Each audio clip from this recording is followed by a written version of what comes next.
Hi friends, இந்த வீடியோவில் வந்து நம்ம என்ன பார்க்க போகிறோம் அப்படின்னு கேட்டிங்கன்னா, இப்போ வந்து நம்மளோட தனுஷோட இட்லி கடை திரைப்படத்தோட அஃபிஷியல் ரிவ்யூ வந்து இப்போ வந்து வெளியே வந்திருக்குங்க. ஸோ இந்த ஒரு விஷயம் தனுஷ் ஃபேன்ஸ் மத்தியில் ரொம்ப ட்ரெண்டிங்காக போயிட்டுருக்கு. ஸோ அதை பற்றி அந்த வீடியோ டீட்டெயிலாக பேச போகிறோம்.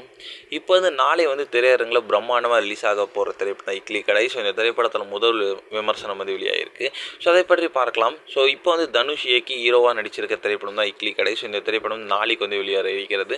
ஸோ இந்த திரைப்படத்தை வந்து டான் பிக்சர்ஸ் தான் தயாரிக்கிறாங்க. அதுக்கப்புறம் வண்டர் பாரும் வந்து தயாரிக்கிறாங்க. இந்த திரைப்படத்தை தனுஷ் கூட சேர்ந்து அருண் விஜய், நித்யா மேனன், ஒரு பார்த்திபன், ஷாலினி பாண்டே, சமுத்திரக்கனி, ராஜ்கிரண், இந்த மாதிரி வந்து ஏகப்பட்ட கதாபாத்திரங்கள் ரொம்ப முக்கியமான ரோலில் நடிக்கிறாங்க. ஸோ இந்த திரைப்படத்தை வந்து இசையமைப்பாளராக வந்து ஜிவி பிரகாஷ் தான் வந்து இசையமைச்சிருக்காரு. ஸோ தனுஷ் இயக்கி நடித்துள்ள இந்த திரைப்படத்தோட மீது வந்து செம்ம பெரிய ஒரு எதிர்பார்ப்பு வந்து இருக்குது அப்படின்னு சொல்லலாம். ஸோ இதனால் வந்து கண்டிப்பாக வந்து இந்த திரைப்படம் வந்து மாபெரும் வெற்றி பெறும் அப்படின்ட்டு எதிர்பார்க்கப்படுகிறது. இதில் இந்த திரைப்படம் வந்து சென்சார் போர்டில் வந்து பார்த்து இப்போ வந்து ஒரு லேட்டஸ்டான நியூஸ் வந்திருக்குங்க. ஸோ சென்சார் போர்டில் பார்த்தவங்கலாம் வந்து தனுஷோட இட்லி கடை திரைப்படத்துக்கு பாசிட்டிவான விமர்சனம் தான் கொடுத்துருக்காங்க அப்படின்ட்டு சொல்லப்படுது. ஸோ அதன்படி பார்த்தா வந்து நல்ல ஒரு ஃபீல் குட் மூவியாக இருக்கும் அப்படின்ட்டும் சொல்லப்படுது. அண்ட் கிளைமேக்ஸ் காட்சி ரொம்ப சூப்பராக இருக்குது அப்படின்ட்டும் சொல்லியிருக்காங்க. ஸோ இதனால் வந்து இட்லி கடை திரைப்படம் நல்ல ஒரு வரவேற்பு பெறும் அப்படின்ட்டு எதிர்பார்க்கப்படுகிறது. ஸோ வெயிட் பண்ணி தான் பார்க்கணும் என்ன நடக்கிறது அப்படின்ட்டு.